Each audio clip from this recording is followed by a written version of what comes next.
Bueno, yo lo que estoy notando es que están introduciendo en el debate político y o mejor dicho, en su discurso, el clima como un factor de justicia social. Esto lo están intentando casar de una manera que, en el caso más patético, es Yolanda Díaz, que hay por ahí declaraciones suyas que dice que hay que modificar el clima en función, o que se lo van a proponer, modificar el clima en función de la justicia social o algo así. Y en ese sentido, claro, yo creo que aquí hay un problema y es una izquierda que se ha quedado sin discurso, es decir, que tiene motivos para ello, porque ahí se produce una gran crisis ideológica cuando cae el muro de Berlín y lo que se llamó el telón de acero, y hay una serie de causas que eran tradicionales de la izquierda y que, bueno, pues que quedaron apartadas, pues, por ejemplo, el acabar con la herencia o la lucha de clases. Entonces, tenían que renovar ese discurso.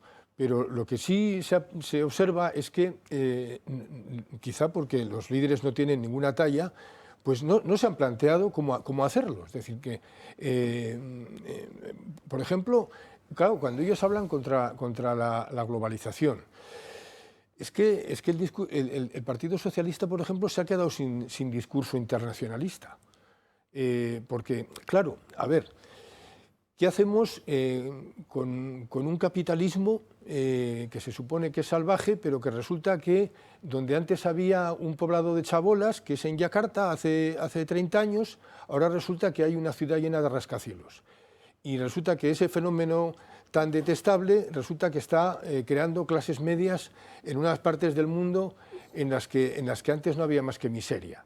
Y esto está pasando en toda Asia. Bueno, pues entonces, claro, y resulta que ese capitalismo está consiguiendo lo que no consiguió ni la piedad cristiana ni la solidaridad socialista internacionalista. Entonces, y se consigue por intereses. Bueno, pues es un fenómeno que a un político, bueno, a los políticos en general, pero especialmente a uno de izquierdas, le tiene que hacer pensar y le tiene que hacer buscar respuestas al presente. Entonces, hasta ahora la respuesta que han tenido al presente es que la culpa la tiene de todo esto, de un fenómeno planetario, la tiene el PP de Valladolid. O sea, es frente a algo que les sobrepasa, buscar, y especialmente a los ricos y no sé qué, o sea, es un discurso absolutamente, pues, entre otras cosas... Amancio Ortega, Juan Roig también. Entre otras cosas, es un discurso provinciano, es decir, que hay un problema global, el mundo está cambiando y entonces tú tienes que buscar respuestas y sobre todo buscar a pensadores de talla y a gente que tenga, pues, una cierta capacidad y una cierta visión. Bueno, y justo se elige lo peor. Y ahora yo creo que están dando un paso más y es introducir el debate climático dentro de ese discurso y hacerlo casar, pues, con lo que no se puede casar. El propio Zapatero ha dicho, ahora ha mezclado el patriotismo con que unas declaraciones recientes, que el patriotismo es salvar Doñana. Entonces están con Doñana, con el cambio climático. Y ya no voy a entrar yo ni a favor ni en contra del discurso que hay del cambio climático. De lo que estoy hablando es de mezclarlo con la justicia social.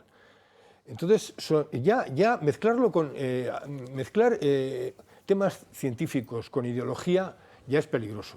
Es decir, ¿por qué? Pues porque la ciencia permanentemente se está desmintiendo a sí misma, es decir, que un científico nunca cree en verdades absolutas porque habrá otros descubrimientos posteriores que hacen que lo que se tenía por cierto se cuestione, y la ideología va justo por el terreno contrario, es decir, que en la dirección contraria.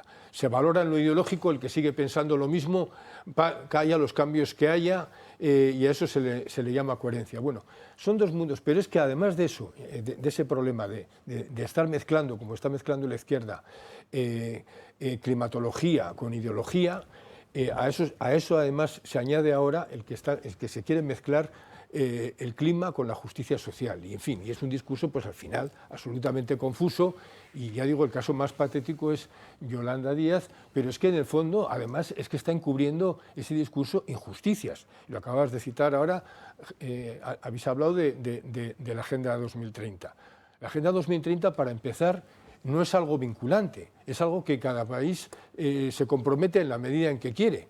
Pero además es que es una agenda que está absolutamente planteada desde una perspectiva deshumanizada y claro, en un momento en el que, como decía Parcival, está creciendo la bolsa de pobreza en España, unos señores que te están hablando permanentemente del futuro, del clima y de una serie de cosas y de acabar con los coches que funcionan con gasolina, o sea, resulta yo no he visto un gobierno más enajenado de la realidad social que este.